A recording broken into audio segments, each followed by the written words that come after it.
inu ndine taonapo madolo opanga zinthu zosiyana-siyana zodabwitsa. Taonapo madolo acrobatic ndi maso athu. Taonapo mzibambo yemwe ankakoka galimoto ndi tsitsi lake. Koma ndi nkhani yomwe ndabwera nayo lero ndikukhulupirira kuti maso anu sanamalize kuona zodabwitsazo pomwe ndakubweresera ndi mzibambo uyuyu. Mzibambo uyu mukumuonayu amazula misomali ndi mano ake, galimoto kuponda pamimba pake, kukoka galimoto ndi mano ake ndi zina zambiri zoopsa. Munthu uyuyu ndi ndani? Ndi chani chimapasa mphamvu zoterezi? Nangano zinayamba bwanji kuti mpaka azitha kupanga zonsezi?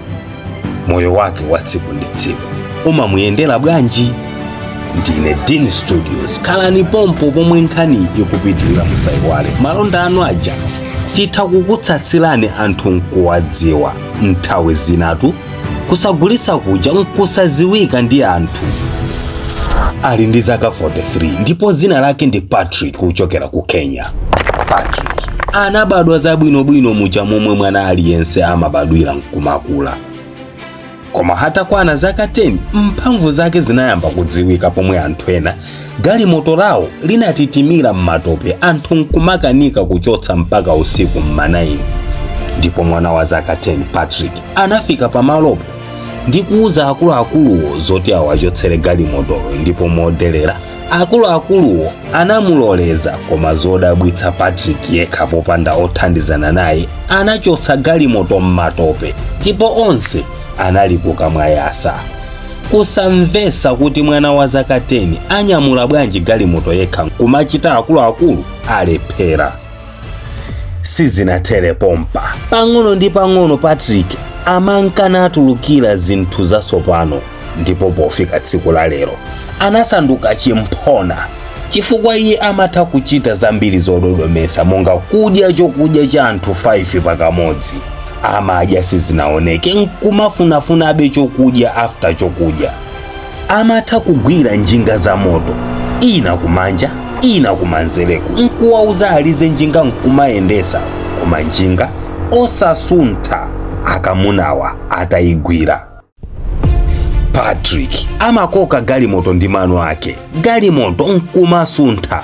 Patrick galimoto kuponda pamimba pake, iye nkukhalabe wabwinobwino. Amazula misomali pathabwa ndi mano ake, kuswa miyala ndi manja, kumuswera miyala pamimba pake, kukokana ndi anthu 20 iye yekha. Anthu amafunsa Patrick kuti mphamvu zimene zindi za mtundu wanji, akazi ako ku nyumba amakupanga hando bwanji? Koma Patrick ati amakhala bwino lomwe ndi mkazi wake, amamupanga hando bwino lomwe. Ndipo Patrick ati chiwalo china chilichonse pa iye ndi champhamvu pachokha. Munthu uyuyu sakonda za ndewu, koma mukamuyamba mwaonongeka. Anthu amamuopa ponena kuti mwina mphamvu izizi nzakumidima. I'm very, very ready.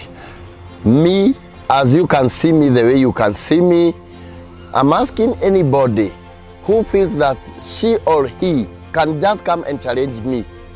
I'm very ready, waiting for anybody in this world to come and challenge me, either friendly or competition. Ndipo iye ati palibe amamuona oti angapikisane naye mu mphamvu ali nazozo kuchokera kwawo ku Kenya ndi maiko ena ozungulira. Ndipo ngati alipo ati afike poyera osamangozita mphamvu nkumakuwira muli kumpanda. Iye ati ndi mphamvu yomwe iye analandira kuchokera kwa Mulungu. Osayiwala kupanga share nkhani ya Patrick.